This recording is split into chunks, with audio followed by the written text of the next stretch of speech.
I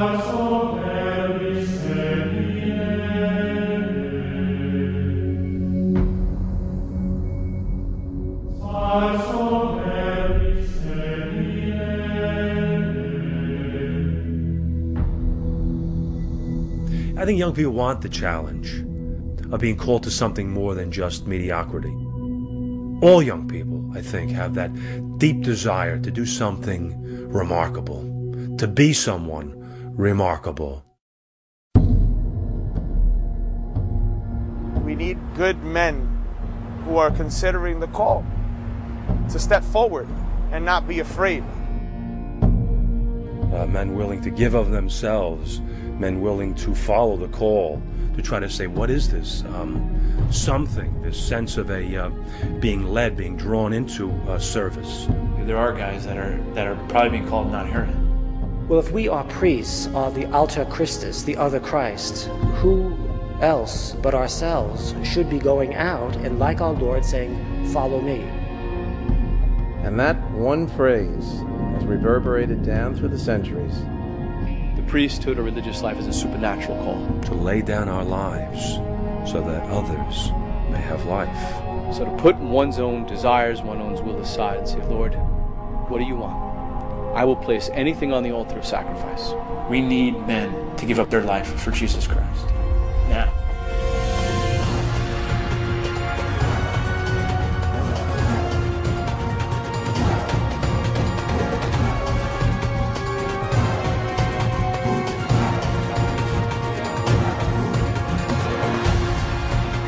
The more priests that are out there, the louder the message will be.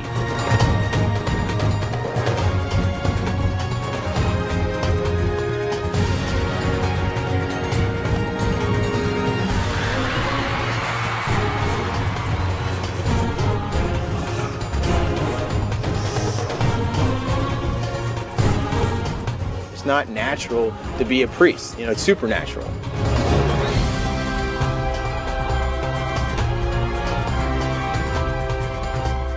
So we've got to go out and fish for the people. We've got to take up Jesus on his word. I'll make you fishers of men.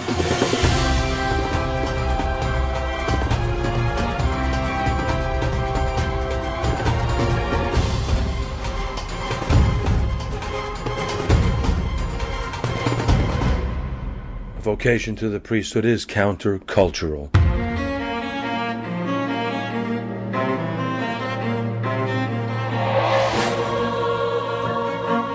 Our present culture is a noisy culture.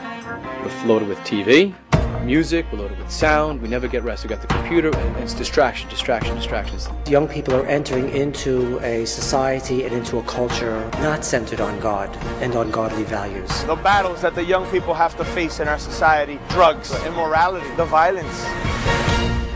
I think people are searching after God, but they're looking in the wrong places. The greatest crisis right now in the world is the absence of God in our life. The world thinks of, someone living celibate. It mocks it, laughs at it, because their goal is do whatever you want, be free. Many young people today are fighting battles which myself and older generations never had to fight. If we have proper evangelization, then we have vocations. Where the church is important, the kids pick it up, like they pick up the language. Who's going to give the sacraments for the next generation? A culture, and a culture affecting families, lives further and further away from the Lord as the center of their life. It becomes harder and harder to hear that invitation and call from the Lord. If you look at nature and the way things grow, they grow in silence. If you look at the trees and the flowers, if you look even at human beings, we grow in silence, and a vocation is very similar. A relationship with God is very similar, and it grows in silence in an environment where one's inner ears are open to hear God who only speaks in silence.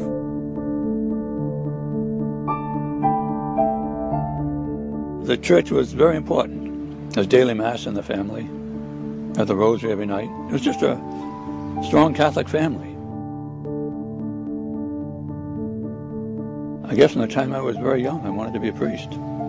never thought of anything else. I was a professional baseball player for 8 years out of high school, which was a lot of fun for a kid from 18 to 26. And then I was a professional actor for the next 15 years. Not that I had great fame in either one, but I think I had a taste of enough of it to know how dangerous it can be. When I was ordained in 2000, my nose hit the marble, and I realized, my God, who am I to receive this gift?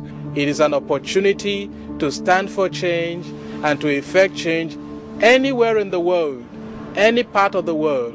The Catholic priesthood is an instrument for the change that the world needs today. I actually have a couple of friends that are joining the priesthood, and they're great people. I think that they are important because they are like teachers for us. I feel that they're just regular people who I can talk to whenever I have problems. It should be just a normal part of every male Catholic to consider the vocation as far as becoming a priest. We need the priest because without the priest we won't have the Eucharist. In a sense, they're role models that the youth can look up to. The world needs heroes. John Paul II remains, in death as he did in life, the model priest, the mentor, the example, the one to answer as he answered the call of Christ. Come, follow me, and when you do it, do not be afraid.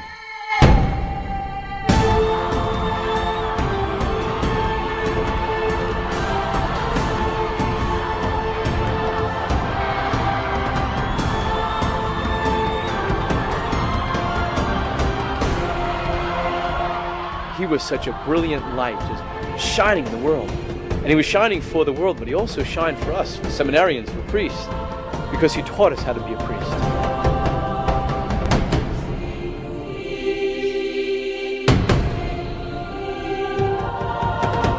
An actor, he was an athlete, he was good with people, he had a sense of humor, but with all these gifts he gave it completely to God. Set for us such an example that so many men were drawn to the seminary, were encouraged, were given strength. People saw a man who was living his life to the full. He taught us that the priesthood was standing in the truth with love.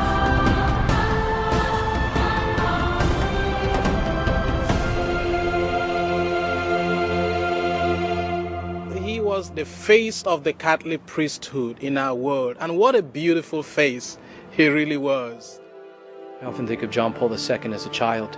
When his mother died, he went to a shrine and he said to the Blessed Mother, "You must be my mother now." And he carried that into his priesthood. And so every priest needs to re-echo his words of Totus Tuus Maria. Because as Christ gave himself, his priesthood and his victimhood to the Blessed Mother,